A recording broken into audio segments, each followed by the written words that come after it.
All right, panelists, you ready? All right, let's get fired up. Good morning, everybody. My name is Hans Davies from Toffler Associates, and we are an organization focused on futures and foresight. And one of the things that we've been talking a lot about recently is drones and the future of drones. And so today, we're going to get focused on drones, security, all aspects of that. But most importantly, what do we do in a world where drones are everywhere, right? It's not just one bad drone. We want to talk about a world where lots of drones are flying around, doing great things, and how do we identify the good from the bad, right? As a joke, are you a good witch or a bad witch? How are we going to know which is which, okay? So before we get started with the content, let me do a quick technical overview. For those of you out there, if you have any technical difficulties with Zoom, with sound, or other issues, please reach out to my colleague, Martin Evelyn. His email is mevelyn@tofflerassociates.com, and on my Brady Bunch screen, he's over that way, okay? So please reach out to Martin. He will help you out with any technical difficulties you might have. Because this is a webinar, only the panelists right now are on screen. If you have questions, please throw them in the Q&A, which should be at the bottom of your screen. You should have a chance that allows you to ask the Q&A. We're going to have some time at the end for Q&A. My colleague Will Swaim is going to be here reviewing the questions and answers so that we can make sure that we don't miss anything as we go forward. With that, have I missed anything, Will? Nope. Excellent. All right, well then let's get started with some introductions. Joining me today is Kevin Hackenbrack, who is the Director of Security Operations for the Phillies. Thanks for joining us today, Kevin. I've got Laura Romond, who's the Manager of Security Operations for the Phillies. Thank you for joining us, Laura. And then I've got Sal DeAngelis, who is the VP of Operations and Security for the Phillies. So I'm going to actually start with you, Sal. Let's just jump right in. Look, I'm a Philly fan. I'm from the Philly area. Like, Philadelphia was the city that hosted the World Series. We hosted the NFC Championship. To have those major events essentially back to back is unheard of in a lot of ways. I mean, what are the big issues that you had with drones when you're thinking about protecting Citizens Bank Park, the intellectual property, the people? What are the big issues that you guys faced over those major events?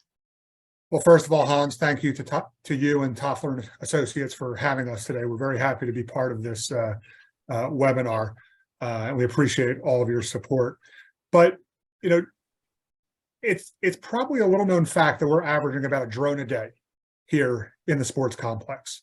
We have vast parking lots. We have a neighborhood that we sit in the middle of. We have some really cool sports venues, and we have a large city park, all within a square mile of the ballpark. So it's an attractive area for drone use. And most of those people are hobbyists, want to get great pictures of the ballparks or the South Philly for sunrise or sunset, or when it's snowing, or if there's a large scale event going on, which is where we are most concerned. But we have seen an uptick in drone use over the last 3 or 4 years. And I say uptick because we didn't know what we even had. We thought that, sure, there are some people that use drones in the South Philadelphia area. We didn't realize how many it is in our area. And like I said, we are averaging over a drone a day. They pick up after Christmas when everybody gets them for gifts. But you know, we're most concerned about, you know, all the things that you've already touched on. Intellectual property, in no particular order, intellectual property, nefarious situations, somebody wanting to do harm to the ballpark, the people inside the ballpark in any way. We're worried about people that don't know how to use a drone properly and inadvertently hurt someone or stop an event that we have here. So there's many different cases I could cite on the, you know, what we're concerned about. But you also hit on a good point beforehand. We are not anti-drone. Yeah. We are pro-drone, and we use it for various different aspects of our game and our business. And I'm sure we're going to get into that in a little bit, but those are just a few of the things that that concern us as we go forward each day in our security posture. Laura, Kevin, anything you want to add to that in terms of the overall concerns when it comes to drones? I'll start with you, Laura. Anything to add? Yeah, well, again, also thank you, Hans, for having us. But I have a lot of experience working directly with our 24/7 command center here. So those are our boots on the ground. Those are the people, our officers that are responding to these drones, monitoring them. And so we find that, we need to learn about proper de-escalation, how to approach somebody, how to get the information that we need, that is important for us to pass along to the local entities that we work with here. So my experience is in detail with all of the actual, physically going out, speaking with these people. And that's how we find out about these operators. That's how we know that 99% of them are just good people, that just trying to get a good shot, or a dad and his kid, like Sal said, got it for a birthday gift or a holiday gift, and they're just out here doing some things, and we educate them. That's our main thing. And I'm sure we can get into that later, but education is really what's going to help us in our posture with drones in this area. Excellent. Thanks, Laura. Kevin, you don't have to thank me, Kevin. You can just jump right in. What do you think about when you're thinking about these drones? Anything to add to what Sal and Laura had to say? Yeah, I think when it comes to drones, so as if you guys, if our guests don't know, I'm very recent added to the Phillies ballpark operations. I've recently come from another security company here in Philadelphia. So my thought of drones when it comes to in the event, during the event, and how we communicate that from technology or visually from our staff. So that's the way I kind of think of drones when it comes to an event day and how it's impacting a baseball game, a football game, anything in that situation. So that's where my head space is at when it comes to drones, but obviously I'll be learning more from Laura and Sal when it comes to the daily drone detection. But for me, it's communication to not just the people in the room that can see it on the screen. It's also our staff, to our guests who are aware of that there is a drone in the sky, and we need to make sure that everyone's aware of it. That it might not be a danger. We don't know if it's a danger yet, but it's something that we need to make sure that people are aware of. So I'm getting a note from my producer. Just a quick reminder to folks out there for the webinar, if you have a question, just use the Q&A function and we will make sure to be tracking those, because we're seeing some requests pop up. So you don't need to email Martin, you can just pop them in the Q&A. Let me ask, and this is really open to either or one of the three of you that like to answer, but help us understand from your perspective as operators, why is a drone such a different threat than some of the other threat vectors you see? What's unique about it, or should I say, is it unique, and what is unique about the threat of a drone from your perspective, right? Let me start with you, Sal, and then I'll go around the horn. The unique, the difference is, you think of security issues at a ballpark, maybe it's an altercation between two fans, you know where they are, you know what they look like, you know all of that, and you can deal with the situation right there. Drones are faceless. They're locationless. Unless you have the proper technology, you don't know where the operator is. You don't know what their intent is. There's a lot of unknowns other than there's a drone in the sky. So it's much different dealing with this type of situation. But you're also dealing with it 24 hours a day. It's not just when your gates open to when the last fan leaves your event. This is 24 hours a day. Your ballpark command center is on call the entire time that they're on site, and they can be, the time of day, the day of the week, if it's a holiday, a weekday, it doesn't matter. There are multiple times when a drone has gone up in our area. That point. Go ahead, Laura. I'd like to add to that, from coming from the actual responding of these drones, everything like that. As far as I look at it, is that we can put a physical barrier around our building, whether it's how we screen people coming in, our bollard system, how we can protect physically our building, who comes through our area of space here. When you talk about a drone, you're talking about a space above you, a space that you don't have that control over. So I mean, it's funny because I have experience. I was in the Air Force, so we talk about Air Force stuff and everything here all the time, and who owns the airspace. Sal and I have jokes about it all the time, but the reality is, it's the hardest space to control, because it, like Sal said, we even may know where the operator is. We may know all of that information, and we may watch it come across and stuff like that. And now we realize what limitations we have as to making sure that this is okay. So that's where we have to get boots on the ground. Like I said, our 24/7 command center out there looking on our CCTVs and doing whatever we have physically to find out, is this a threat or possibly a threat, or is it, just somebody who made an unwise decision to fly over us.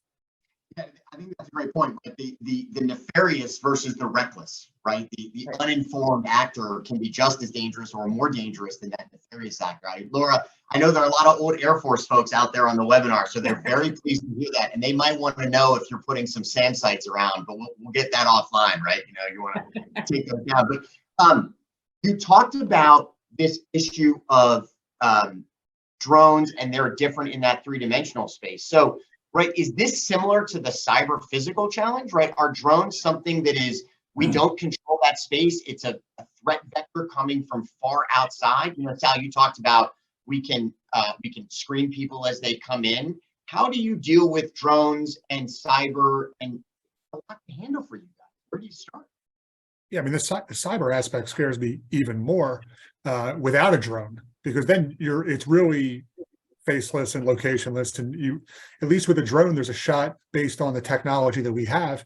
We're going to know where this person is, and we'll be able to shut it down.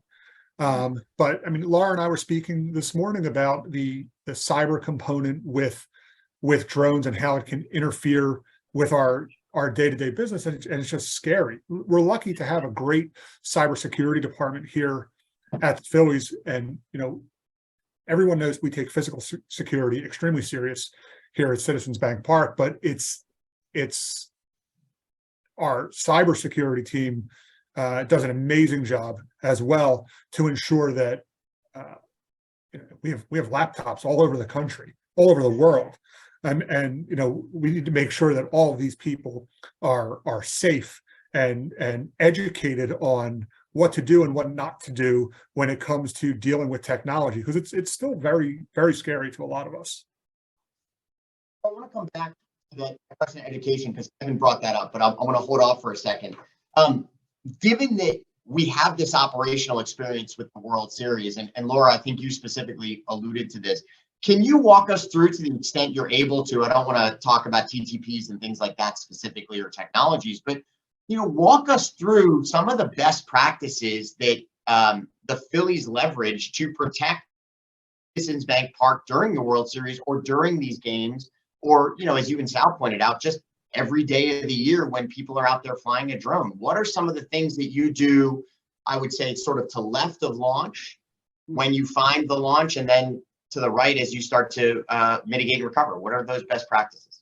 Well, our best practice has always been being aware all along, so the fact that we got in on this and had a system installed back in 2019 allowed us to see the progression of drones, to see the progression of trends, timelines. When are our busiest times? When do we see more hobbyists? And when do we see more people that are actually looking, let's just say, they could be businesses trying to get a good shot to encourage people to go with their drone business, video recording business, and post it somewhere that we don't want on there. So our practices every day is what helped us when we came into the thrust into the postseason last year.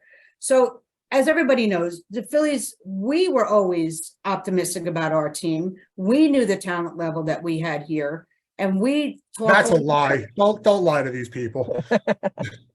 We talked all year, though, about the possibility of postseason. Now, granted, that last law enforcement meeting prior to, in the middle of September, was a little bit duller than others, but we still had everything, what ifs, all in line right there. What if we get to the postseason? Okay, what if we have a home game? What if we have a championship game? What if we have a World Series? So we had a whole structure of how we progressed up the line. So we took our baseline, which in my opinion is already very, very strong, as far as how we monitor the drones in the area to begin with. And then we just kept in the loop even more. All the entities that we deal with on a regular basis here, and they're fantastic. In the Philadelphia area, the one thing I got to say is that our relationships are probably the strongest that you'll find anywhere, between the sports complex, the different entities here, and all of our outside agencies that assist us. So we already had that basis. We already had that foundation. So all we had to do is just kind of build building blocks on top of it. And we were able to do that quickly and successfully. And we were prepared for anything. We had extra people on site.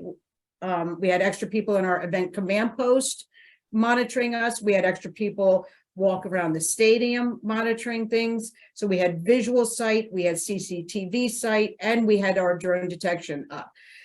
I don't think there's anything else we could have done to monitor the situation and keep control of it. I think that the basis was the partnerships that we already had, and my own 24/7 command center, who was so used to dealing with this on an everyday basis. They jumped every time an alarm went off. I appreciate that, Laura. And Sal and Kevin, one of the things that Laura touched on is the technology, but also the relationships, right? I hear a lot of discussions about, well, get me the best whiz-bang technology to identify or mitigate. But what I'm hearing from you guys is there's a lot of people involved in this process. There's an education component of that. So Kevin, I'll go to you first. What's the most important part of that education? How do you get the word out about a good drone versus a bad drone? To Sal's point, you're using drones for your own filming potentially right now, and it could get even more crowded in that airspace. Who are you talking to? How are you communicating with them? And how are you letting them know what steps they should take? I think I mean, the big word is communication. I think it's really passing it down to our leadership when it comes to our staff. I know I have experience in both the NFC Championship game and the World Series. And so it was always good to know that we have technology that's going to alert us something that's far out. But with technology nowadays, there are drones that sometimes don't show up.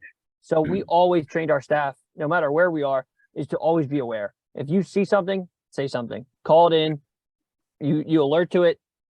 It's fine that it might be already noticed in the command center, but now at least we have visual eyes on it. So I think it's always passing down the information from the top of the line to us down to our last staff member, so they feel empowered to call that in, so that if they do see something, it might already be alerted, we might be aware of it, but now if we are not aware of it, or something that maybe we're having problems in our system or something of that nature, where it could be a one-off where we don't know, we don't see it, now we do. So I think it's always making sure that this one's approved, or for example, like you said, we might use it for something like a TV broadcast.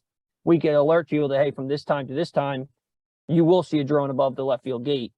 This is approved. That way they're not scared. They're not worried. They know it's all about them being comfortable in their areas. So once we tell them that it's happening, they feel more comfortable. They're more aware, and they see something that's not in that area, let's say left field or third base, they can call it in and make sure that it's being announced. So I think it's just giving them communication from the top to the bottom, and then also just making sure that once there are approved drones, that, hey, this is going to happen, everything is okay. Feel free to call it in if you want to, but this is something that it's allowed. It'll be here. And Hans, if I can just add on to Kevin's comments, I'll give you a quick case study. We used a drone during the World Series. The Phillies did. It was either game 4 or game 5. And, we have great fans. They're all in the ballpark before the national anthem starts, and the place was rocking. And we wanted to get overhead shots of the ballpark during when fireworks would go off, pregame, during the anthem, and even in between innings a few times, not when gameplay was going on, but we still used the drone. So we had to devise a plan on how are we going to get this communication out. So the first thing we did was contact Major League Baseball, simultaneously talking with the FAA about what we wanted to do and any approvals we needed. Once we had the approvals, we then started our communication. And the first communication we would do is with our sports complex partners who also have drone detection technology and law enforcement, and say, this is what we're doing. This is where we're going to launch from and land from. This is when we're going to do it. And here's the drone information so they can whitelist it on their end as well. After that is done, we then get the information out to our employees and our fans as well, that there will be a drone. So we want to make sure that everybody is aware that there will be something flying in the sky during a major event in Philadelphia. And it went off without a hitch. We got great shots of the ballpark using this drone. We used it in marketing materials. We used it in our video yearbook, and it was a great first use case for us for what the future will be. And even on a smaller scale, we're putting in a new scoreboard right now, and we've used drones to update us on construction and fly around the scoreboard. So there's definitely use cases that we've used at the Phillies from an operations standpoint and a marketing standpoint, where we get that communication out as well. Right. Great lead-in, real quick, just to follow up, then I'll come to you, Laura. You wear that hat of VP of Operations and Security, right? And I've always joked with you, like, there's revenue generating, and then there's security that's on the wrong side of the ledger, right? That's a cost. Right. When you talk about the business case, what are some of the challenges that you see in arguing for some of the technologies or the efforts that you're referring to? Because communications on drone costs money, right? Mitigation technologies cost money. What are some of the challenges you've seen in communicating the need up, and how have you overcome some of those challenges to really argue the business case for this investment? Hans, I got to be honest with you. Our ownership is pro-security, and it's been very helpful since we looked inward at our own security posture almost 10 years ago and said, we know we have good security program here at the Phillies, but we want a great security program. And we leveraged our application for the Safety Act award in getting what we wanted. Now, we also realize that there's going to be times we don't get what we want in any technology. So we have to make sure that we prioritize on what are those 5 or 6 things, 10 things initially that we thought we needed. Drone detection was at the top of our list. And drone detection is not an expensive lift compared to some of the other things that we wanted to implement, whether it was perimeter hardening or increased CCTV. The list could go on and on. Drone detection was a price point that was attractive to us, but also gave us a big bang for our buck. And it was very helpful. So challenges, we've had few when it comes to implementing technology or processes that we want here at the Phillies. So we're very fortunate. Laura, thoughts on that? Or Yeah, I would just add the fact that because we've had it now since 2019, we have a history. So if we were, let's just say a new technology came out and we wanted to upgrade to the newer technology, and it was going to be more of a significant cost to the Phillies. We have all the information now as a history to say, okay, here's how many flights we have per day. Here's how many intrusions we've had. Here's how many repeat offenders we've had. And here's how many, all these things. And we can go to them with all this information now because we have, again, that foundation. And I think always starting and making sure that your foundation is strong is really going to make any of your security programs grow. So let me move to the idea of stakeholders. Actually, before we even go on, because there are some questions that have come in. I mean, Laura, just to push a little more on the operational experience. Are there any lessons learned for you or for the Phillies organization coming out of whether it's the World Series experience that you could share, or even just the NFC Championship being nearby? Are there some lessons learned from an operational perspective for these big events that you want to share with some folks out in the audience, or that you could share with some folks out There's always tons of lessons. I mean, every tabletop you do, every exercise you do, that's the whole purpose of it. There's always tons of lessons. No matter how good you think you are, when something happens, you find that little loophole, you find that little crack, and you want to make sure that that crack doesn't come up again. So I think our lessons learned with this is that, first of all, we have great partnerships, but we still have those cracks of educating more people. It's only been probably in the last 18 months, I'd say, where I think the education of drones has taken off, meaning the people receiving the information are starting to really understand why we need this, why we need to follow up on things, why we need police backup at times, things like that. So I think those are the biggest lessons we learned, is that our cracks were small. We had a great system here, but we now know when we get to the postseason again this year, that we are going to be even more prepared, because we know number one, we know they're going to want to do a drone for marketing. We're going to have that all set up and ready to go. Number two, we know that the Eagles and other entities in the sports complex are used to this, and they know that when we tell them, this is good, this is planned, this is unplanned, they're going to take that to heart. They're going to educate their 24/7 staff. And we also know that our entities that worked with us this year are going to be even more heightened, because they saw the result of what they put into it last year. And they're going to say, if we put just a little bit more, we'll have even a better coverage of this area. Excellent. Good. Thank you. All right. So let's move to one of the questions about communication. And Kevin, you touched on this as well, but we talk about stakeholders. Laura, you were talking about communication and making sure government and law enforcement partners understand what you need. Sal, you're talking up in terms of leadership and ownership, what they know what we need. And Kevin, talking broadly. I guess the question that a lot of folks out there are asking is, do people understand the drone threat? Do the fans, does the talent understand the threat that is out there?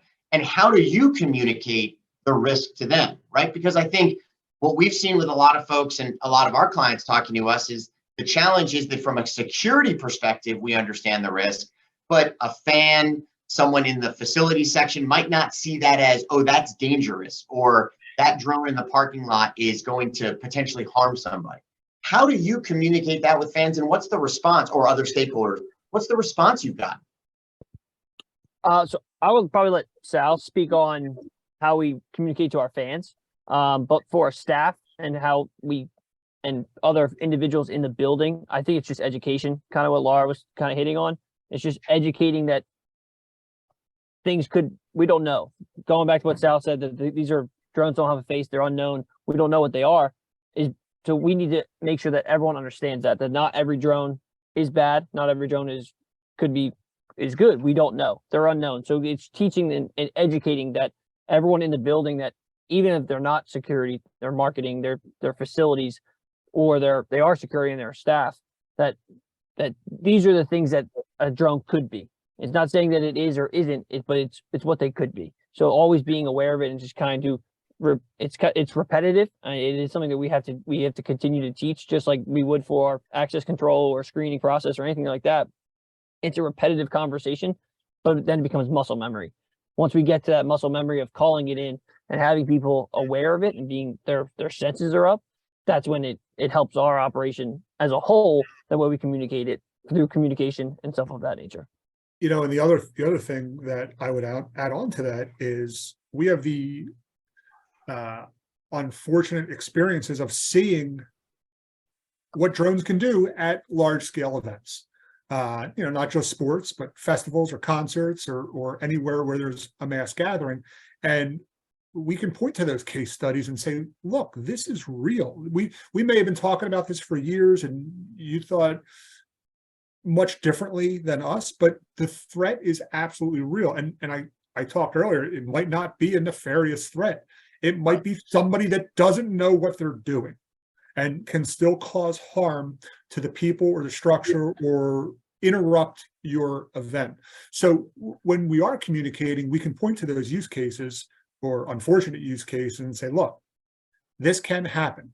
Here are people in our business that it has impacted. And that's how we communicate, especially with, especially internally. As far as fans, we've only had the one use case now where we've used a drone, but we are looking to use it many more times in the not so distant future. The way we did it during the World Series was scoreboard messaging, that there would be a drone flying at this time, and it is an approved flight. So let's shift a little bit, because I want to make sure we leave time for some of the future conversations. But maybe this is, Laura, I don't know if this is for you, but I'll throw it out there. When you're thinking about the changing technologies that you have to deal with, right? Whether it's on the threat side of the drones themselves, right? You want to continue to identify, be able to mitigate, but also on the side of countermeasures, right? There are emerging countermeasures the same way as there touchless screening and all the other things. How do you, as a Phillies organization, stay on top of the emerging technologies on both sides? And if you could treat them both as separate, like how do you do from a defensive versus what might be causing you problems? How do you stay on top of those? Well, in my case, I take drones really seriously. And so I take the time to educate myself. I go online all the time and I'm looking to see what's new in the drone industry, what's going on, from the standpoint of what do I, with the technology changing as far as detection, there's a lot that you would like right now that everybody's pretty much, it's pretty much all like a one level detection, but there's all sorts of research being done on how we can improve that and how can we make sure that we're detecting everything.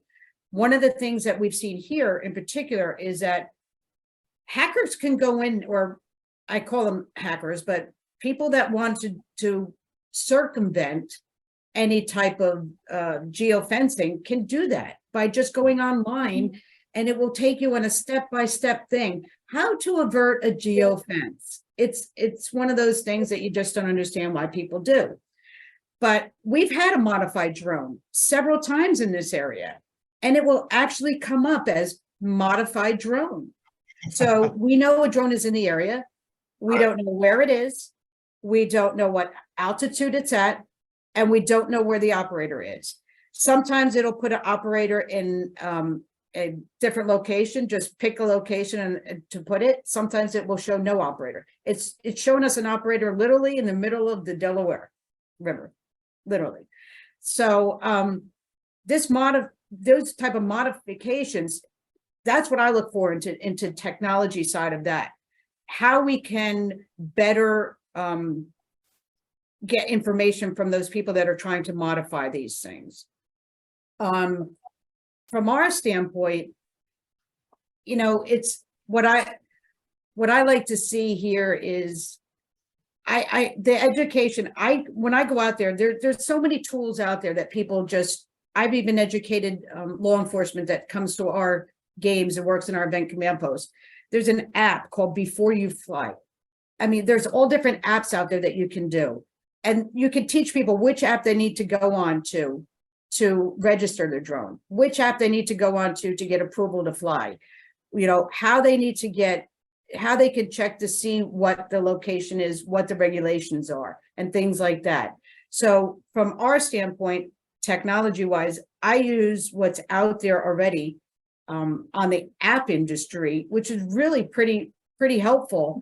And I use it in what I would like to see, and I use it in how to train my folks in the 24/7 command center.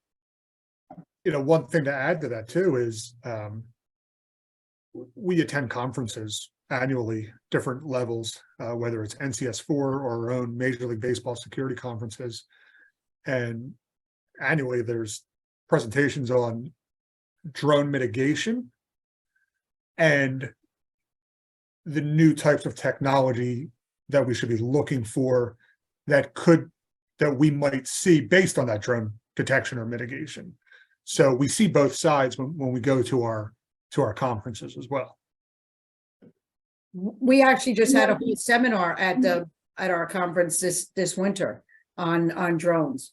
It was a breakout session that was very educational, and I found that there wasn't a lot of other people were aware of them, but I found that I was happily surprised to find out that we are on the top level of awareness with the drones, where other people were surprised to hear about some of these instances. Okay. So when you think about the things you might need, right? So we've talked about the technology, we've talked about the communication, without giving anything away, and I want to keep, we're in an open mic, right? What are the things that would make your world easier, make it simpler to keep people safe as you move the clock forward? And I don't want to put anyone on the spot, right? Is it different authorities? Are there issues you need from internal support? Is there thought in terms of technology? I'm just wondering, what are the things that would make it easier for you to defend against drones and keep people safe? Sal, I'll start with you. Right now we're still only in the detection phase. It's all we're allowed to do until we can actually mitigate, bring down a drone, jam a drone. Until that legislation changes, we're unfortunately only in the detect, report, and investigate mode. So the laws would have to change for us to significantly be able to take the next step.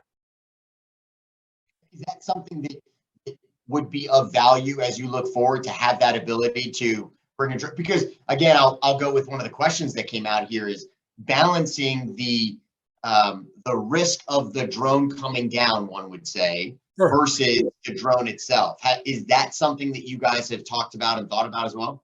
Sure. We've talked about this numerous times. The best thing would be that there's some type of geofence where a drone can't even take off. Yeah. We can't do that right now.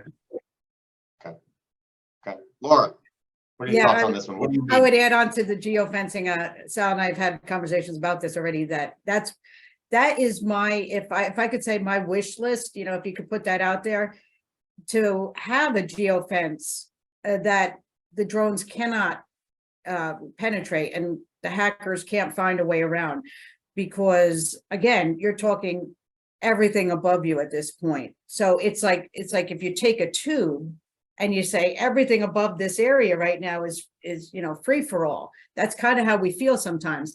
So the ability to keep that item, that drone, out of that area would be my wish list, and not have the hacker or not even a hacker, but the intelligent hobbyist to be able to work around that.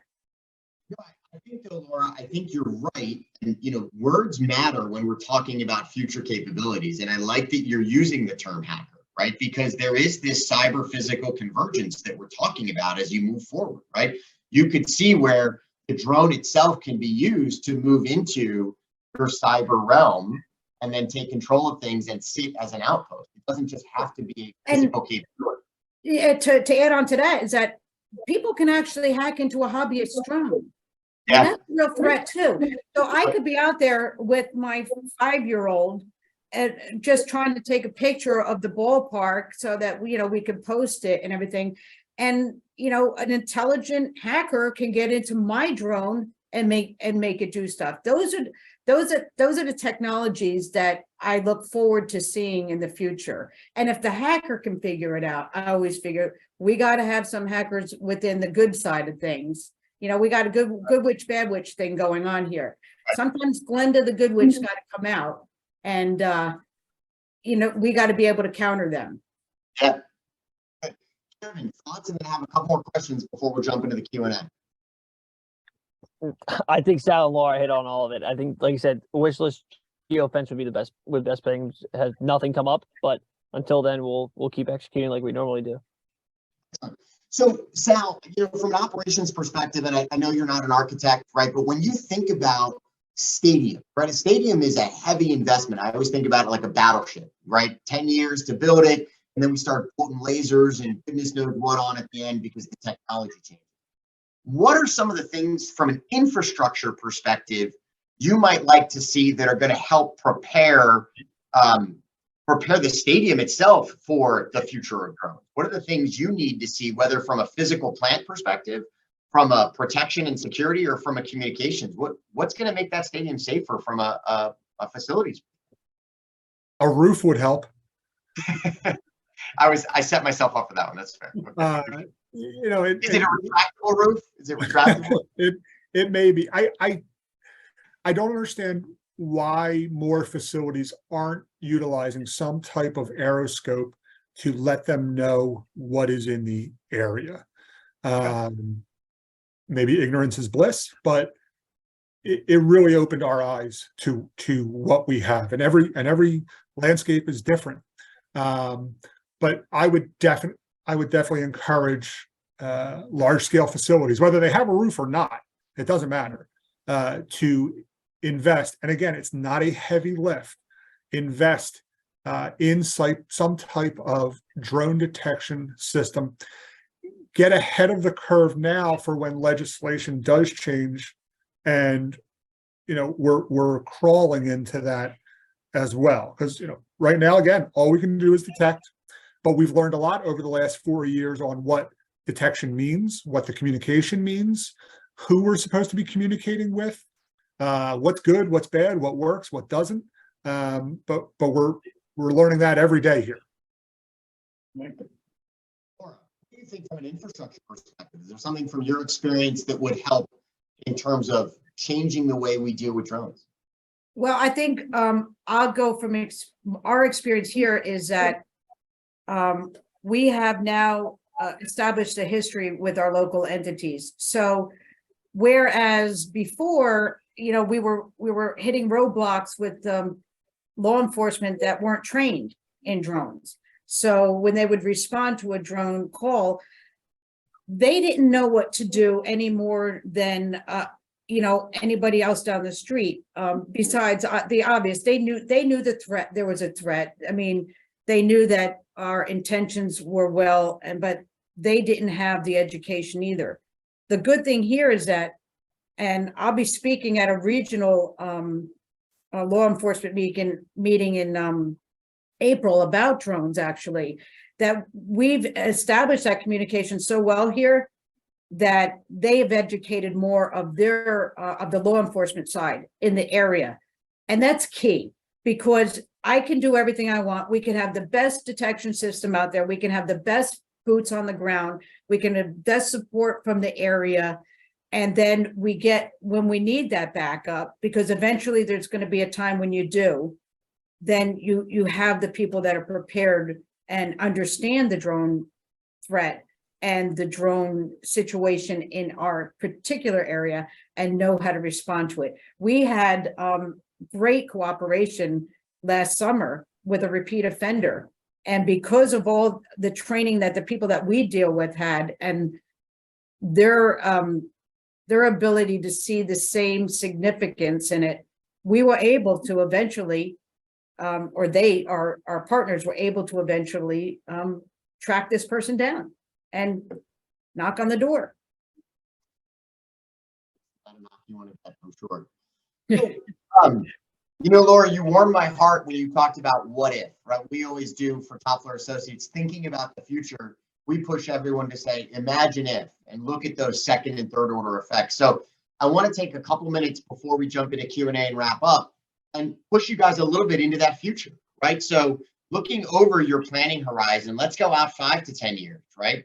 Now let's think about a different perspective of drones. To Sal's point, the drone is now a more ubiquitous thing, right? We have drones delivering beers. We have drones that are filming. We have maybe the reckless drones that are around What does that world look like for you? What concerns you about a world where drones are not a one-off, although they're an everyday one-off in your life, but they're not a one-off, as opposed to they are a way of doing business like cars. Now, how is that changing your perspective of operations and security? And Laura, I'll start with you and then go to Kevin and Sal. I think it starts with seeing the future in regulation, seeing the future in legislation, and making sure that those things keep moving forward. Because just like anything else, when it first comes out, things aren't regulated because people aren't registering them right or aren't, doing the proper measures that they're supposed to be doing.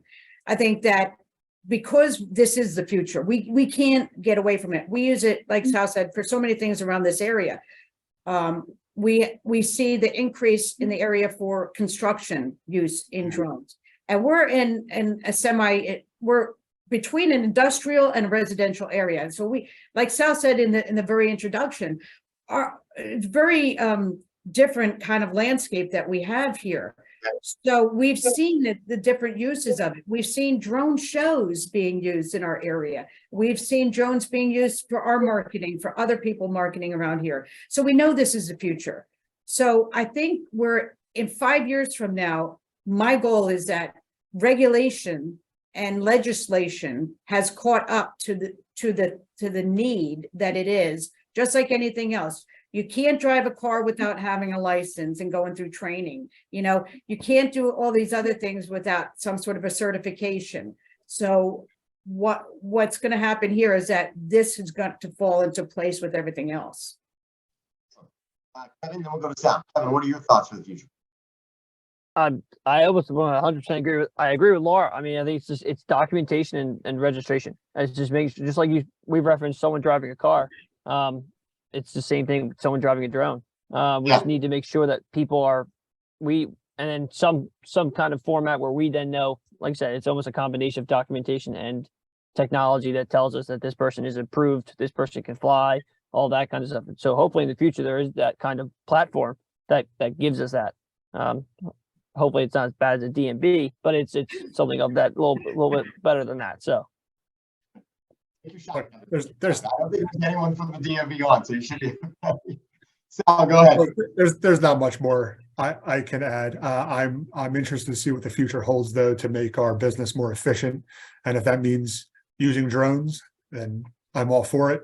The one thing I remember right when the pandemic started, one of the first companies that pitched us was using drones to clean your stadium, to disinfect your stadium. And it's very cool. And it's great to look at, but if drones are going to make our business more efficient, then great. I think we did a future mobility discussion with a number of folks about 2 years ago, and one of the big things that I would think about too, from your perspective, is have you been thinking about true air mobility with drones and even the move to autonomy? I'm not putting you on the spot necessarily, but right now we talk about a drone operator, right? One drone, usually one operator.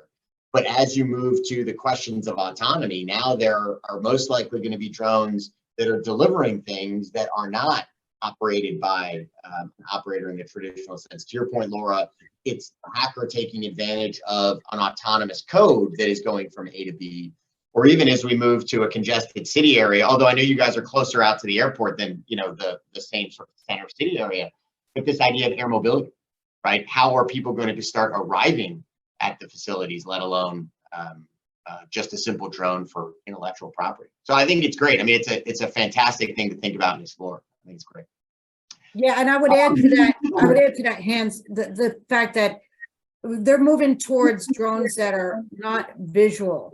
Right now, a drone is, you're supposed to have visual sight. Yeah. And military especially has been doing it, but there's drones that what they call non-visual drones out there. I forget what the actual term is, where that's the progress they're trying to make, so that they would be autonomous that way. And I could be sitting here, just here, and flying a drone over the Jersey Shore. Yeah. You might be doing that right now, Laura. We don't know. I could be. We don't know. I mean, you did mention your Air Force experience, so You never know. Space Force I is out want to there make too. sure. I want to make sure I keep you guys on time. I want to go through the questions and see if there's anything that we can ask that we missed. Or anything we missed?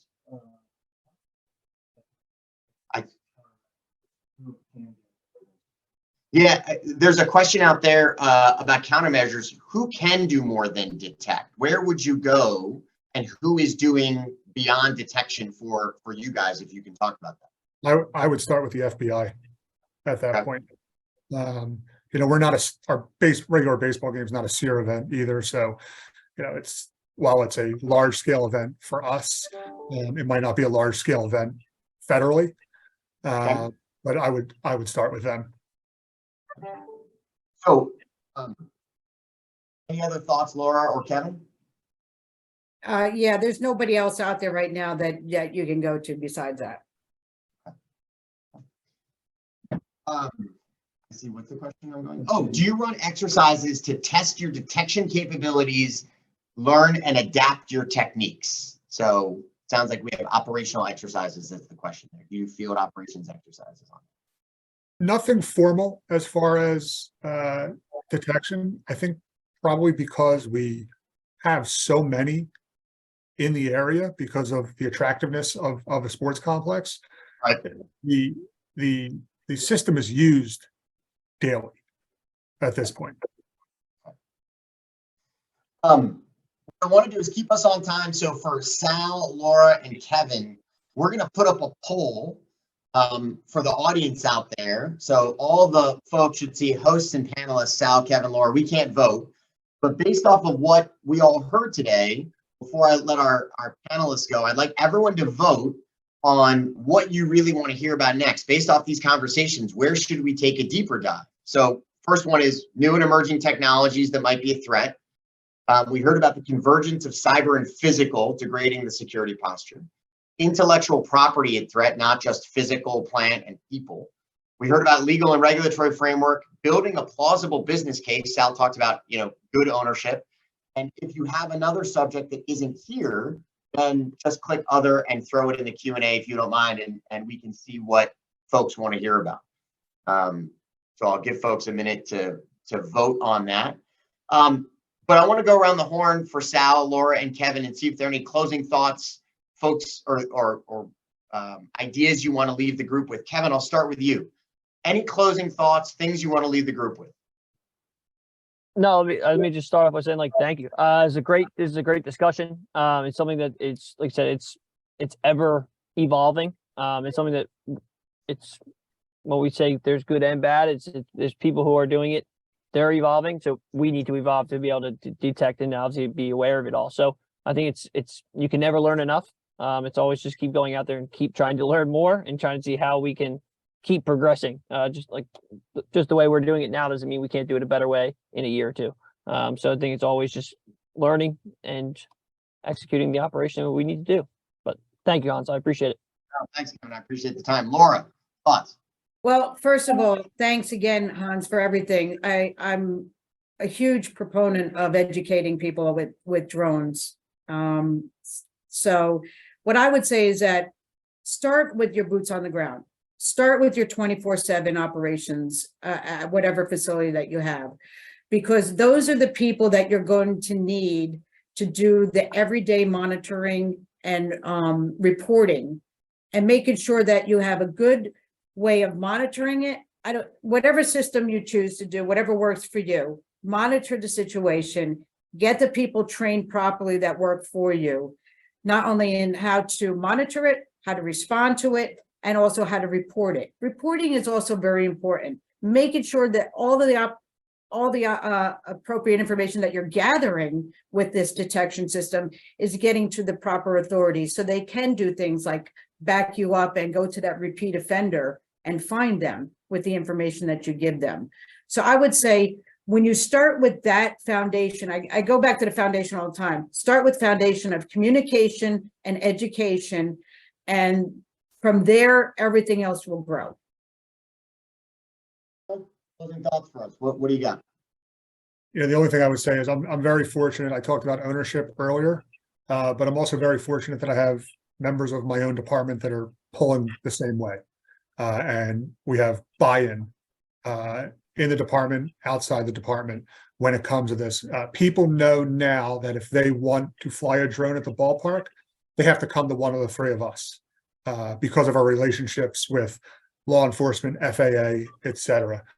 But I'm very fortunate that the entire ballpark ops and security department at the Phillies, we're all on the same page. And again, thank you for everything today. It's been awesome talking with you.